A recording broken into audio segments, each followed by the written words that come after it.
이사야 41장 10절 말씀. 두려워하지 말라. 내가 너와 함께함이라. 놀라지 말라. 나는 내 하나님이 됨이라. 내가 너를 굳세게 하리라. 참으로 너를 도와주리라. 참으로 나의 의로운 오른손으로 너를 붙들리라.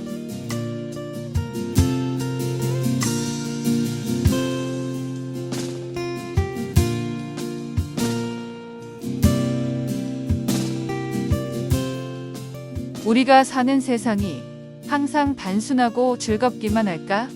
그렇지 않을 것이다. 가는 길마다 숲의 어두운 그림자들이 깔려 있을 것이고 인생의 모퉁이를 돌 때마다 막다른 절벽과 맞닥뜨릴 것이다. 모든 삶에는 두려움이 따라오기 마련 아닌가?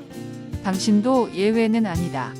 외딴 섬이나 수도원이 아무리 매력적으로 보여도 그곳이 두려운 내일에 대응할 수 있는 해답을 주지는 않는다.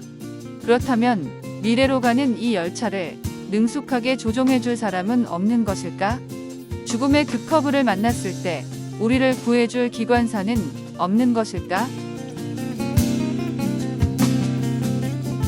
성경 전체를 관통하는 주제들 가운데 하나로 두려워하지 말라는 말씀이 있다. 천사들은 이 말을 인사로 대신하기도 했으며 예수님은 무서워 떨고 있는 제자들을 위로하시기 위해 두려워하지 말라고 하셨다.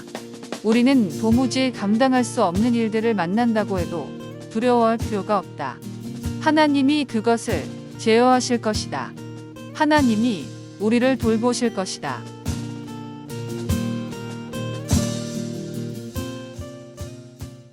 두려워하지 말라 늘 이렇게 말씀하셨어요. 그래서 오늘 이제 이 세 가지 성경 구절 내용을 보면서 이 두려워하지 말라는 내용의 의미를 한번 나누어 보겠습니다. 자, 여호수아서 1장 9절입니다. 시작. 내가 내게 명령한 것이 아니냐. 강하고 담대하라. 두려워하지 말며 놀라지 말라. 내가 어디로 가든지 내 하나님 여호와가 너와 함께하느니라 하시니라. 두려워하지 말라는 말씀과 연결되어져 있는 하나님의 약속이 무엇입니까? 그것은 하나님이 함께 하신다는 거죠. 하나님이 함께 하시니까 두려워하지 않을 수 있는 것이지. 만약에 하나님이 없는 나 혼자의 세상의 삶의 모든 문제들을 내가 만나게 된다면 어때 우리가 두려워하지 않을 수 있겠습니까? 그렇죠? 여러분 다니엘 3장과 6장에서 연결되어 나오는 사건을 떠올려 보세요. 다니엘이 하나님의 말씀을 따라 믿음으로 살다가 풀무볼 속에 다니엘의 친구들이 풀무볼 속에 들어가잖아요. 평상시보다 7배나 뜨거운 풀무볼 속에 들어갔습니다. 근데 어떻게 되었습니까? 머리카락 하나 거슬리지 않고 하나님이 그 속에서 완벽하게 함께 하셔서 보호하시잖아요. 그렇죠? 그 불 가운데 하나님이 함께 해 주셨죠. 다니엘서 6장에는 사자굴 속에도 하나님이 함께 해 주셨죠. 하나님이 함께 해 주셔서 사자의 입을 막으시니까 두려워하지 않을 수 있는 것이지 혼자 떨어졌다면 순간적으로 그냥 다니엘은 사자의 먹잇감이 되고 말았을 거 아니에요. 그렇죠? 늘 우리가 두려워하지 말라는 말씀과 함께 무엇을 늘 생각하는 거죠? 아, 하나님이 나와 함께 하고 계시구나 하는 겁니다. 자, 두 번째 이사야 41장 10절 오늘 우리 요절의 말씀이죠. 다시 한번 읽겠습니다. 두려워하지 말라. 내가 너와 함께함이라. 놀라지 말라. 나는 내 하나님이 됨이라. 내가 너를 굳세게 하리라. 참으로 너를 도와주리라. 참으로 나의 의로운 오른손으로 너를 붙들리라. 자, 하나님이 함께 하시면서 어떻게 하시는 거죠? 도와주시죠. 하나님이 가만히 옆에서 쳐다보고 계시지 않잖아요. 여러분 이 말씀 우리가 같이 연결해서 연속상으로 보셔야 돼요. 두려워하지 말라. 내가 너와 함께 하겠다. 그 다음에 뭐요? 내가 너를 도와주겠다. 그냥 함께 하시는데 그냥 가만히 옆에만 계시면 어떻게 되겠어요? 어떻게 그 두려움을 이겨내겠어요? 하나님이 내가 완벽하게 무너지기 전에 하나님이 완벽하게 도와주시는 거죠. 하나님의 도우심이 있는 함께함. 그것이 우리를 두려움으로부터 벗어나게 만들어준다는 것입니다. 자, 요한복음 14장 27절입니다. 시작. 평안을 너희에게 끼치노니 곧 나의 평안을 너희에게 주노라. 내가 너희에게 주는 것은 세상이 주는 것과 같지 아니하니라. 너희는 마음을 근심하지도 말고 두려워하지도 말라. 자, 하나님이 뭘 주신다고요? 평안을 주신다. 여러분 이 말씀을 잘 생각해 보세요. 하나님이 평안을 주신다는 말은요, 하나님이 나의 평안이 되신다는 겁니다. 하나님이 함께 하시죠. 하나님이 도와주시죠. 그러면 어떻게 됩니까? 하나님이 나의 평안으로 임하시는 거죠. 하나님이 함께 해주시니까 두려움이 떠나고 하나님의 평안이 나를 지배하는 거죠. 그분이 나의 평안이 되고 그분이 나의 도움이 되고 그분이 나의 능력이 되시는 거죠. 하나님 그분이 곧 능력이고 그분이 곧 평안이고 그분이 곧 힘인 거예요. 그러니까 내가 평안하는 게 아니고 하나님이 나를 평안할 수 있도록 그분의 모든 것으로 나의 모든 삶을 완벽하게 지켜주시기 때문에 그 평안함이 나를 지배하는 거죠. 이 세 가지를 여러분이 같이 떠올릴 때마다 두려워하지 말라 하면 뭘 떠올려요? 하나님이 함께 해주신다. 하나님이 도와주신다. 하나님이 나의 평안함이 되어주신다. 할렐루야. 2번입니다. 다음 중 관로 안의 성경 구조를 참고해서 바른 것은 0표, 틀린 것은 X표로 표시하십시오 했습니다. 자, 첫 번째가 하나님은 몇몇 사람들에게만 관심을 보이신다. X죠, 그죠? 마가복음 16장 15절에 뭐라고 되어 있습니까? 또 이르시되 너희는 온 천하에 다니며 만민에게 복음을 전파하라. 몇몇 특별한 사람들에게 아니고 모든 사람에게 복음이 전해지고 모든 사람에게 구원이 임하도록 그렇게 주님이 원하신다는 거죠. 자, 두 번째, 하나님은 세상을 창조하셨으나 더 이상 세상에 깊이 개입하시지 않는다. 맞습니까? X죠, 그죠? 자, 고린도후서 5장 19절의 말씀. 곧 하나님께서 그리스도 안에 계시사 세상을 자기와 화목하게 하시며 그들의 죄를 그들에게 돌리지 아니하시고 화목하게 하는 말씀을 우리에게 부탁하셨느니라. 어떻게 세상과 하나님은 어떻게 된다고요? 화목하시는 거죠.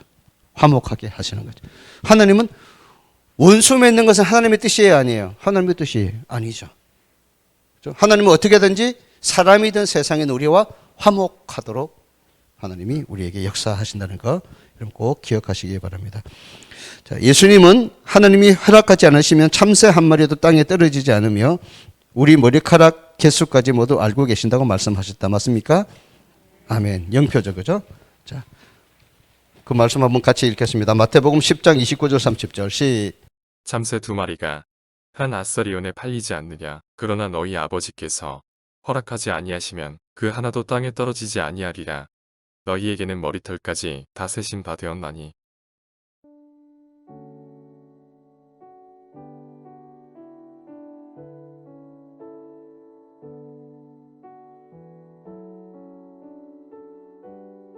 나는 하나님이 우리를 돌보아 주시는가?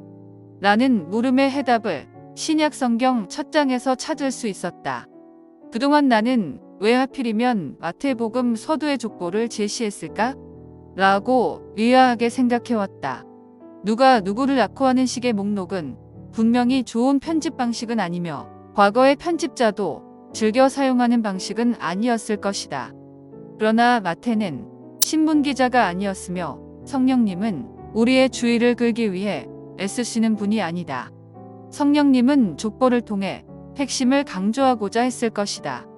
족보는 하나님이 아브라함의 혈통을 통해 메시아를 보내주실 것이라고 약속하셨으며 약속을 그대로 이행하셨다는 사실을 말해주고 있다. 계보는 민족의 조상 아브라함부터 시작한다.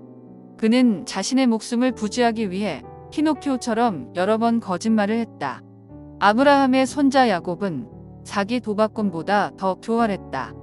그는 형을 속였고 아버지에게 거짓을 고했다. 그리고 얼마 후 자신도 사기를 당하는가 하면 삼촌의 눈을 속여 재물을 빼앗았다. 야곱의 아들 유다는 정욕에 눈이 멀어 매춘부와 계약을 맺었다. 그 매춘부가 며느리인 줄도 모르고 말이다. 그러고도 유다는 며느리가 행음했다는 죄목으로 화형에 처해 죽이라고 엄명을 내렸다. 족보에서 특별히 주목해야 할 사람은 솔로몬의 어머니 밧세바와 밧세바가 목욕하는 장면을 목격한 다윗이다. 라합은 기생이었으며 룻은 이방인이었다. 므낫세는 아들을 불속으로 지나가게 했음에도 불구하고 아몬은 하나님을 버렸음에도 불구하고 계보에 이름이 올라 있다. 이렇듯 결코 훌륭하다고 볼 수 없는 예수님의 계보에는 유일한 공통점이 있는데 그것은 아마도 약속일 것이다. 하나님이 자신의 아들을 이 땅에 보내시기 위해 그들을 사용하실 것이라는 하늘로부터 주어진 약속 말이다. 하나님의 약속은 가장 어두운 암흑 시대에도 지켜졌다. 하나님이 자신의 약속을 폐기해야 할 것 같은 상황 속에서도 여전히 지켜졌다. 최악의 상황으로 치달았을 때에도 여전히 지켜졌다. 예, 예수님의 이 계보 족보에서 하나님의 약속이 신실하다는 사실을 어떻게 증거해 준다는 것입니까? 어떤 상황 속에서도 하나님의 약속은 지켜지고 있다는 거예요.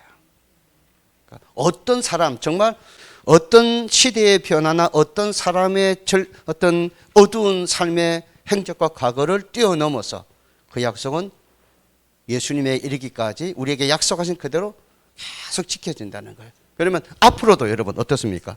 하나님의 말씀의 약속은 어떤 문제가 있고 어떤 변화가 있고 어떤 어두움과 절망이 우리 눈앞에 딱 펼쳐진다고 하더라도 뭐요? 그 약속은 계속 이어지고 마지막까지 지켜진다는 거예요. 그게 족보의 의미예요. 그러면 고린도후서 1장 20절은 하나님의 약속이 모두 성취된다는 사실을 증거해 주는데 그 아래의 빈칸 한번 여러분 보실까요? 자, 고린도후서 1장 20절입니다. 하나님의 약속은 얼마든지 그리스도 안에서 예가 되니 그런즉 그로 말미암아 우리가 아멘하여 하나님께 영광을 돌리게 되느니라. 누구 안에서 예가 된다는 거죠? 그리스도 안에서 예가 된다고 하는 것이죠. 예수님을 통해서 우리는 하나님의 약속이 구체적으로 이루어져 가는 것을 성경을 통해서 그대로 본 거예요. 그분이 자신의 모든 것을 던져서 하나님의 말씀이 예가 되도록 사셨거든요. 그리고 그 말씀이 계속 이어지도록 하나님은 성령님을 통해서 우리에게 지금도 역사하시고 그 약속의 말씀은 지금도 우리에게 이어지고 있는 것이죠. 그래서 성경은 하나님을 신뢰하라는 말씀으로 가득 차 있습니다. 하나님은 결코 거짓말을 하지 않으시고 약속을 이행하시고 또 반드시 이루어내는 거죠. 그러니까 하나님의 약속이 왜 중요하냐면은 그냥 약속만 하는 것이 아니고 그 약속을 지킬 수 있는 힘이 그분에게 있기 때문에 그런 거예요. 우리는 사실 약속 잘 하죠. 하지만 때로는 그 약속 못 지킬 때가 있지 않습니까? 여러 가지 이유들. 하지만 그 하나님은 결코 어떤 상황에서도 약속을 지켜내실 만한 충분한 능력 그리고 그 진실함이 그 속에 가득 차 있다는 것을 우리가 기억하실 수 있어야겠습니다. 여호수아 23장 15절 말씀. 너희의 하나님 여호와께서 너희에게 말씀하신 모든 선한 말씀이 너희에게 임한 것 같이 여호와께서 모든 불길한 말씀도 너희에게 임하게 하사 너희의 하나님 여호와께서 너희에게 주신 이 아름다운 땅에서 너희를 멸절하기까지 하실 것이라. 자, 하나님의 말씀이 어떻게 이루어졌다고 여호수아가 지금 선포하고 있습니까? 앞에 부분 보면요. 모든 선한 말씀. 모든 선한 말씀이에요. 그리고 뭐죠? 모든 불결한 말씀 다 임하게 하시다는 거예요. 이 불결한 말씀을 뭘 말하는 겁니까? 하나님의 말씀 앞에 불순종할 때 일어날 수 있는 심판과 재앙을 설명하는 거죠. 그러니까 하나님은 모든 선한 것이든 모든 불길한 것이든 우리에게 이루어 내시는 분이라는 것을 좀 다시 알려주고 있는 것이죠. 자, 여러분 앞에 모든 선한 것만 생각하지 마시고요. 뭐래요? 모든 불길한 것도. 중요한 것은 무엇입니까? 내가 어떤 선택을 할 것이냐 하는 거야. 내가 어떤 선택을 할 것이냐. 불길한 말씀의 선택을 할 것이냐. 모든 선한 말씀의 선택을 할 것이냐 하는 것이죠. 그래서 오늘 이 말씀을 우리가 함께 묵상하면서 하나님이 말씀하신 모든 선한 것들이 내게 이루어지기를 우리가 사모하고 그것을 위해서 그 모든 말씀 앞에 아멘 할 수 있는 순종할 수 있는 그런 삶을 살아가는 여러분이 되시기를 간절히 축복합니다. 자, 히브리서 10장 23절의 말씀에 따르면 우리는 왜 계속 희망을 가질 수 있는가 이렇게 질문했습니다. 히브리서 10장 23절입니다. 시작. 또 약속하신 이는 미쁘시니 우리가 믿는 도리의 소망을 움직이지 말며 굳게 잡고. 하나님이 어떤 분이라고요? 약속하신 이는 미쁘시다 그랬습니다. 여기 미쁘다는 말이 무슨 뜻이냐면은 진실하다는 뜻입니다. 진실하다, 믿을만하다, 약속을 지킨다 이런 뜻입니다. 하나님이 미쁘다는 말은 그분은 꼭 약속을 지키시는 분이고 진실하시고 믿을만한 분이다 이런 뜻입니다. 그러니까 우리가 계속 희망을 가질 수 있는 거죠. 말해놓고 못 지키는 분도 아니고 거짓말 하시는 분도 아니고 하나님은 말씀하신 것을 반드시 지키기 때문에 그분 앞에는 우리가 늘 신뢰감을 가지고 소망을 가지고 살아가야 된다고 하는 것입니다. 약속의 능력입니다.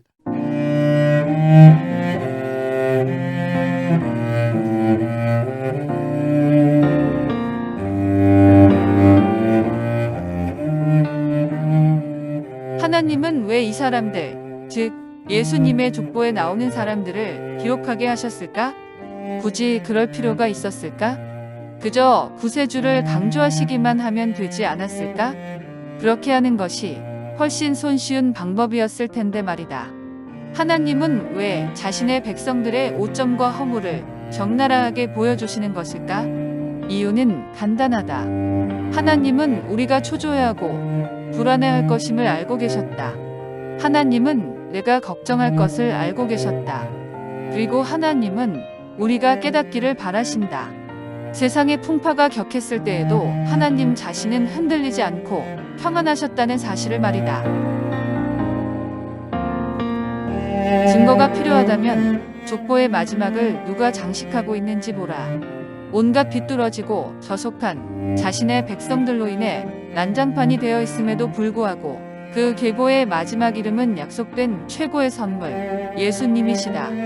마태복음 1장 16절 말씀이다.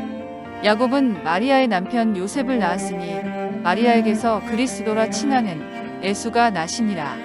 드디어 족보는 마침표를 찍었다. 더 이상 누구의 이름도 기록되지 않았다. 더 이상은 필요 없었다. 의심을 품는 세상을 향해 하나님은 이렇게 말씀하셨다. 보라, 나는 약속을 지켰다. 내가 약속한 대로 그 계획은 성공했다.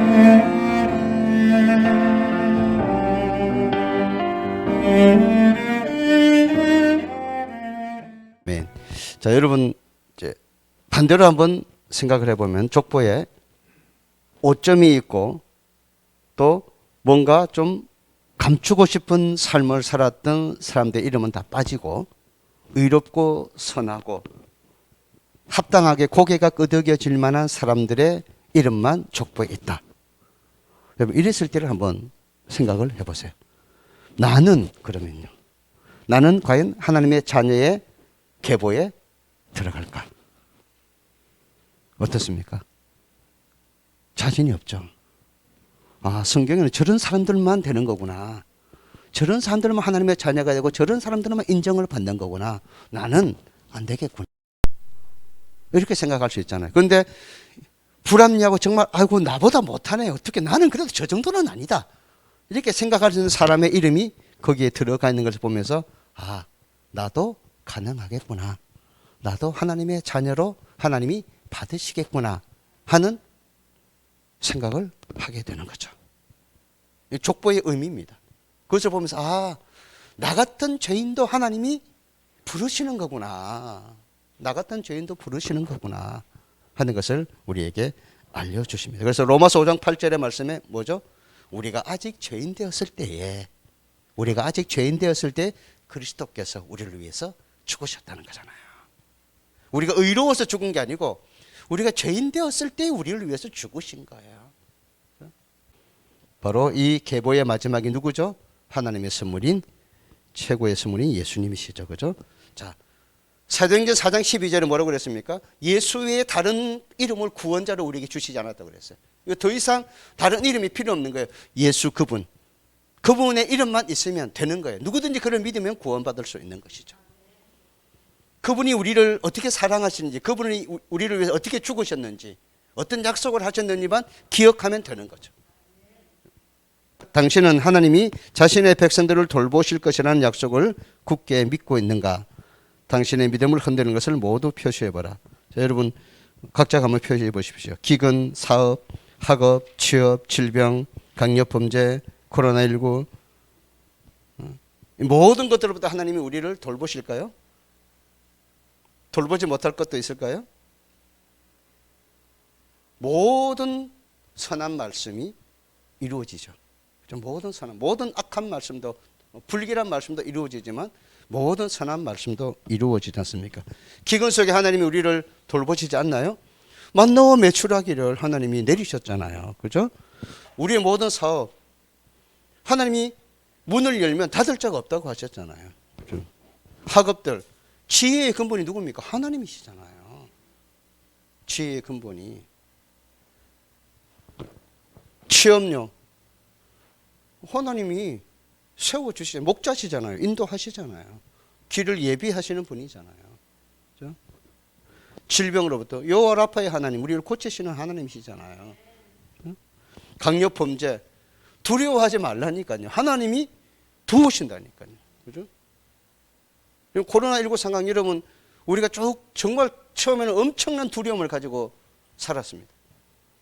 그러니까 하나님이 살아가게 하시니까 이제는 그런 것들로부터 사실 그런 공포와 두려움은 우리에게 많이 없어졌어요. 없어졌어요. 우리가 서로 조심하면서 살아야 되는 거구나. 이런 경각심만, 또 그 시대를 통해서 우리에게 주신 하나님의 메시지가 뭔지를 생각하는 그런 부분들만 우리에게 이제는 남아있는 거죠. 어떻게 이길까 생각했는데 하나님이 이기게 하셨잖아요. 어떻게 견딜까 생각했는데 견디게 하셨거든요. 앞으로도 충분히 이기게 하시고 충분히 견디게 하시고 하나님이 길을 여실 것이라고 하는 믿음을 우리가 가질 수 있는 거죠. 여러분, 두려워하지 마십시오. 하나님이 함께 하십니다. 하나님이 도우십니다. 하나님이 우리의 평안이 되어 주십니다. 자, 요한복음 16장 33절을 읽고 하나님이 우리를 돌보신다는 사실을 신뢰해야 되는 이유를 말하고 있는 부분에 밑줄을 그어보라. 그리고 이 구절이 세상의 걱정거리를 어떻게 대처하라고 하는지 다음에 빈칸을 채워보라. 이것을 너희에게 이르는 것은 너희로 내 안에서 평안을 누리게 하려 함이라. 세상에서는 너희가 환난을 당하나 담대하라, 내가 세상을 이기었노라. 빈칸 한번 볼까요? 우리는 분명히 이 세상에서 뭘 당한다고요? 환난을 당한다고요. 환난 안 당한다는 게 아니죠. 환난은 우리에게 찾아오죠. 어려움도 찾아와요. 병도 찾아오고 실패도 찾아오지 않습니까? 그죠? 그러나 예수님은 우리가 어떻게 하기를 그 속에서요? 담대하라고 말씀하셨고요. 그분이 세상을 이길 수 있음을 깨닫기를 원하시는 거죠. 그분이 이길 수 있기 때문에 우리가 그분의 자녀지 않습니까? 우리도 그분의 도움으로 이길 수 있는 것이죠. 그 다음 말씀이 중요합니다. 같이 읽어보겠습니다. 시작. 그리고 약속은 지속된다. 예수님이 분명하게 말씀하셨듯 끝까지 믿음을 지키는 사람들은 구원을 얻을 것이다. 하나님은 약속을 지키실 것이다. 약속이 어떻게 된다고요? 끝났다고요? 지금도 지속된다. 언제까지 지속되겠습니까? 주님 오시는 그날까지. 약속은 지속됩니다. 그리고 주님 오신 그 이후에도 약속은 그대로 성취되어서 우리는 그와 함께 영원히 즐거워하게 될 것입니다. 자, 정리하겠습니다. 우리는 도무지 감당할 수 없는 일들을 만난다고 해도 어떻게 하지 말라고요? 두려워하지 말아야 한다. 누가 함께 하시기 때문에요? 하나님이 함께 하시기 때문에. 누가 도우시기 때문에요? 하나님이 도우시기 때문에 그렇습니다. 누가 평안을 주신다고요? 하나님이 평안을 주십니다. 하나님은 모든 약속을 지키셨습니다. 그렇죠? 우리를 구원하시겠다는 하나님의 약속은 그 어떤 것도 그 누구도 방해하지 못합니다. 하나님의 사랑의 줄에서 누가 우리를 끊어낸다고요? 끊어내지 못한다고요. 그렇죠? 그 약속은 어떻게 해요? 지금도 지속되고 있다. 아멘입니다. 예수님의 마음. 일어나 걸어라, 내가 새 힘을 주리니. 군중들이 집 앞 거리까지 가득 찼지만 다행히 집 뒤에는 지붕이 낮은 마구간이 있었다. 네 사람은 단단히 마음을 먹고 침상을 가죽끈으로 매달아 천천히 지붕 위로 끌어올리기 시작했다. 침상에 누워있던 사람은 친구들의 어깨 위로 들어올려져 지붕 위에 있는 사람들의 손으로 옮겨졌다. 그는 숨을 헐떡이며 말했다. 너희들 정말 제대로 될 거라고 생각하니? 이 방법밖에는 없어. 걱정하지 마. 침상은 이제 평평한 지붕 꼭대기까지 올라갔다. 이제 어떻게 하지? 한 친구가 진흙으로 만든 지붕에 발가락이 빠지자 곤혹스러워하며 말했다. 샌들 밑창에서 진흙이 쪼개지면서 떨어져 나갔다. 지붕은 비가 오기 전에 바꾸어야 하는데 라고 혼자 소리로 투덜대던 그는 갑자기 표정이 환해졌다. 여기에 어디쯤 주님이 계실 텐데. 그들은 몸을 옆으로 숙여 귀에 지붕을 대더니 소리나는 쪽 지붕을 뚫기 시작했다. 중풍병자는 괴로웠다. 친구들이 이런 소동을 벌이다니 예수님은 어떻게 생각하실까? 화를 내시지는 않을까? 침상이 부드럽게 바닥에 닿자 말자 방은 쉬타는 속삼인과 함께 고요해졌다. 한 사람이 앞으로 다가왔다. 그는 화를 내지 않았다. 그의 눈은 다정함과 관심으로 가득 차 있었다. 그리고 손을 내밀어 침상에 누워있던 사람이 자기 발로 설 수 있도록 도와주셨다. 예수님이셨다. 평안히 길을 갈 때 이렇게까지 해서 고침받을 수 있을까? 보이지 그분이 거절하면 어떻게 될까? 그냥 남의 지붕 뜯어내리는 거지 않습니까? 이 친구들의 믿음 대단하지만 그래서 그대로 수긍하고 같이 받아들이는 이 중풍병자의 믿음. 하나님께서 이 믿음을 보셨죠. 예수님이 그의 마음의 두려움을 일순간에 없애주시고 그를 붙잡아 이렇게 고쳐주시지 않습니까? 여러분, 어떤 삶의 자리라도 주님은 우리를 외면하지 않으십니다.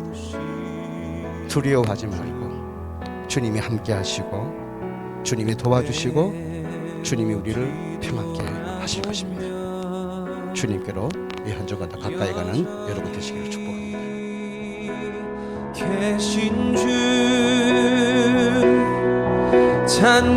잔잔한 미소로 바라보시며 나를 재촉하시네.